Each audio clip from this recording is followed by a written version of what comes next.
Hey guys, welcome back to this video. इस video पे हम डाइवर्जेंट सीक्वेंस के बारे में पढ़ने वाले।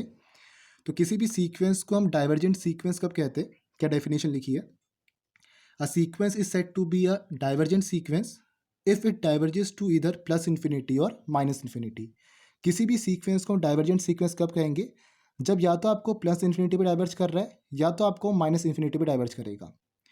तो जब आपका प्लस इन्फिनिटी में डाइवर्ज करेगा, उसके कहने का मतलब क्या है? A sequence S N is said to diverge to plus infinity for any given K greater than zero. किसी भी वैल्यू के जो आपके जीरो से ग्रेटर है, तो उसके लिए आपका m belongs to n exist कर रहा है such that S N is greater than K for all n greater than equals to m। मतलब n की वैल्यू m या m से ग्रेटर के लिए हमेशा आपका जो एस एन वाली टर्म है वो आपकी k से ग्रेटर ही रहेगी। तब आपका जो सीक्वेंस है आपका प्लस इन्फिनिटी पे डाइवर्ज करेगा। फिर समझते, कोई भी सीक्वेंस है आपके पास, ये आपका प्लस इन्फिनिटी पे डाइवर्ज कब करता है?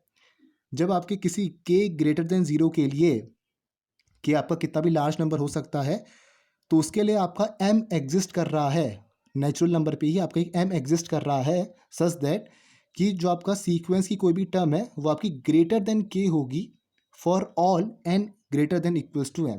मतलब जब n की वैल्यू m या m से ऊपर के लिए, m आपके पास कोई भी सीक्वेंस की टर्म होगी, तो m या m से ऊपर की वैल्यूज़ के लिए हमेशा आपका जो एस एन है ये आपका ग्रेटर देन k आएगा। और k क्या है?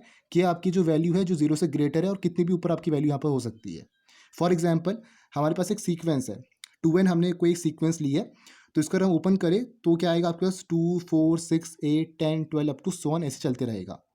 तो एन की वैल्यू अगर हम देखें, एन की वैल्यू 1 2 3 पुट करोगे तो इस तरीके से आपकी सीक्वेंस बनेगी।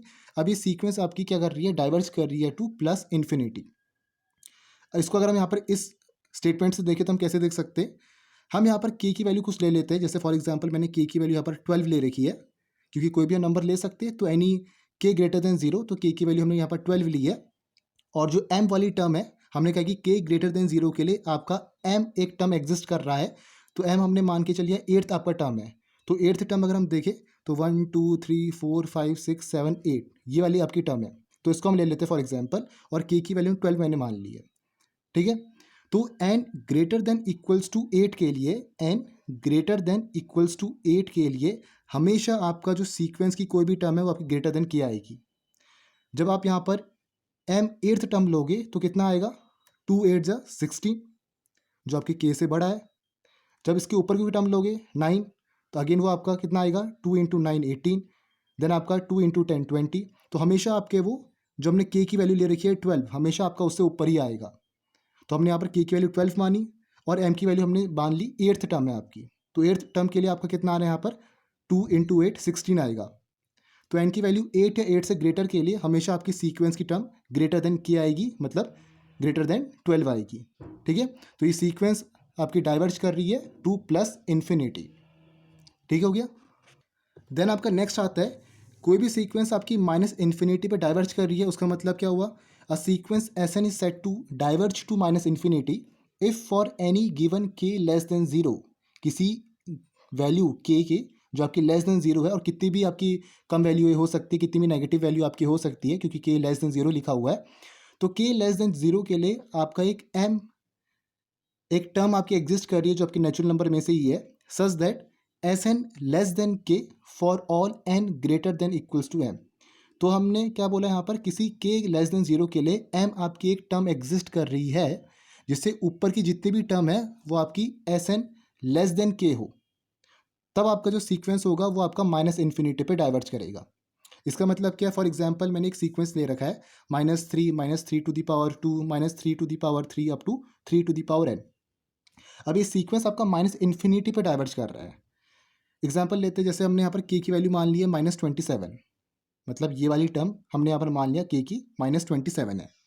ठीक है, अब इसके लिए मैंने इसके कॉरस्पॉन्डिंग जो मैंने एम की वैल्यू ले रखी है वो मैंने बोला कि 4 है। मतलब जो फोर्थ टर्म होगा इसका -3 टू दी पावर 4, वो कितना आएगा? -81 आएगा, जो -27 से छोटा ही रहेगा। तो जब मैंने यहाँ पर n की वैल्यू 4 ली या इससे ऊपर कोई भी वैल्यू यहाँ पर लूँगा मैं, तो हमेशा आपकी वो k से छोटी ही आने वाली है। तो जैसे मैंने k की वैल्यू -27 लिया और n की वैल्यू मैंने 4 ले ली, तो n की वैल्यू 4 क्या होगा? n की वैल्यू 4 मतलब -3 टू दी पावर 4 -81, तो -81 तो आपका -27 से छोटा होगा। तो यहाँ पर मैं लिख सकता हूँ an इज लेस देन -27, जो मैंने यहाँ पर लिखा हुआ है Sn is less than k। अब इसके ऊपर की जितनी भी टर्म लूँ मैं n इक्वल्स टू या ग्रेटर देन 4 की, जैसे 5, 6, 7, 8, मुझे हमेशा यहाँ पर -27 से छोटी ही वैल्यूज़ मिलेगी, जो हमें यहाँ पर दिख रहा है सीक्वेंस से। तो ये जो सीक्वेंस है ये आपकी -इन्फिनिटी पे डाइवर्ज करेगी अगर आपकी ये कंडीशन यहाँ पर रहेगी तो, और उसका एग्जाम्पल आपका ये है। क्लियर हो गया? तो कोई भी सीक्वेंस आपकी डाइवर्जेंट सीक्वेंस कब होगी? जब या तो आपकी वो डाइवर्ज कर रही है प्लस इन्फिनिटी पे, या तो आपकी वो डाइवर्ज कर रही है माइनस इन्फिनिटी पे, तो वो सीक्वेंस आपकी यहाँ पर डाइवर्जेंट सीक्वेंस कहलाएगी। कन्वर्जेंट सीक्वेंस में क्या होता था? उसमें आपकी सीक्वेंस किसी एक पर्टिकुलर पॉइंट पे कन्वर्ज करती थी, एक पर्टिकुलर लिमिट पे आपकी कन्वर्ज करती थी। जैसे हम एल पे आपकी कन्वर्ज करी तो एल आपका लिमिट यहाँ पर कहलाता था। लेकिन यहाँ पर आपकी क्या कर रही है? सीक्वेंस डाइवर्ज कर रही है। एक तो आपकी प्लस इन्फिनिटी पे डाइवर्ज कर सकती है, या तो आपकी माइनस इन्फिनिटी पे डाइवर्ज कर सकती है। और कुछ एग्जाम्पल ले सकते हो, जैसे एक आपका एग्जाम्पल यहाँ पर है, ये इवन के लिए हो गया 3, 3 to the power 2, 3 to the power 3 up to 3 to the power n। तो 3 टू द पावर n एक सीक्वेंस यहाँ पर है। तो ये आपकी जो सीक्वेंस है आपकी प्लस इन्फिनिटी पे डाइवर्ज कर रही है, जो हमें यहाँ पर दिख रहा हुआ है डायरेक्ट। ठीक है, आप चाहो तो इससे चेक भी कर सकते हो, जो ऊपर हमने यहाँ पर देखा। और ये जो नीचे आपकी सीक्वेंस है -2, -4, -6, -8 up to so on till -2n, -2n की एक सीक्वेंस है।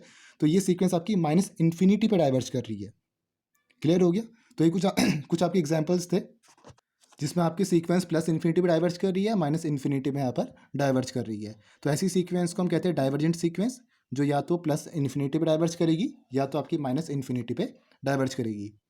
तो इस पे भी आपकी कुछ थ्योरम्स आती है, जैसे हमने कन्वर्जेंट सीक्वेंसेस में कुछ थ्योरम्स पढ़ी थी, उसी से रिलेटेड थ्योरम्स आपके डाइवर्जेंट सीक्वेंस के भी है। जैसे कोई भी सीक्वेंस Sn है आपकी, तो वो डाइवर्ज करेगी आपकी इन्फिनिटी पे, तो जो उसका सब सीक्वेंस होगा उस सीक्वेंस की Sn का, तो वो भी आपका डाइवर्ज करेगा इन्फिनिटी पे। तो ये सेम जो हमने थ्योरम पढ़ी थी कन्वर्जेंट सीक्वेंसेस, वो आपके यहाँ पर भी है।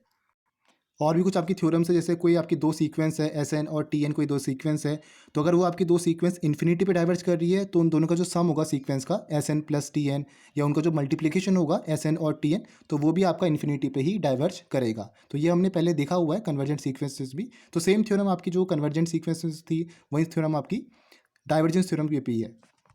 तो ये था आपका डाइवर्जेंट सीक्वेंस। नेक्स्ट वाली वीडियो पे हम ऑस्किलेटरी सीक्वेंस देखेंगे। तो उसमें देखेंगे कि ऑस्किलेटरी सीक्वेंस आपका क्या होता है। इससे प्रीवियस वीडियो पे हमने कन्वर्जेंट सीक्वेंस को डिटेल पे देखा था। तो नीचे आपको वीडियो का लिंक दे दूंगा, वहाँ से आप बाकी वीडियोस देख सकते हो रियल एनालिसिस में से। तो hope you like this video. मिलेंगे नेक्स्ट वीडियो पे। Thank you for watching this video.